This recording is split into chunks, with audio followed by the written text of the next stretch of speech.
దేవునికి చాలా గుణ లక్షణాలు ఉన్నాయండి. ఆయన సర్వశక్తిమంతుడు, సర్వాధికారి, మార్పు చెందని వాడు, ఆయన పరిశుద్ధుడు, ఆయన సృష్టికర్త, ఆయన అబద్ధమాడని వాడు. కానీ ఇన్ని లక్షణాలున్నా బైబుల్లో ఒకే ఒక్క లక్షణం ఎక్కువగా చెప్పబడ్డది. అదేంటంటే పరిశుద్ధత. దేవునికి ఇన్ని లక్షణాలున్నా గానీ మీలో ఒక లక్షణం ఉండాలని దేవుడు చెప్పిండు. అదేంటో తెలుసా? పరిశుద్ధత. దేవుడు ఏమన్నా, నేను పరిశుద్ధుడని విన్నాను గనక మీరు కూడా పరిశుద్ధ.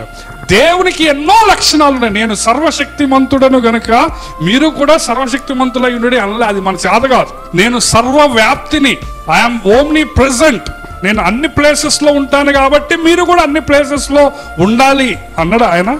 లేదు. ఎందుకంటే అది మన చేత కాదు. కానీ ఆయనే ఏమన్నాడు? నేను పరిశుద్ధుడను గనక.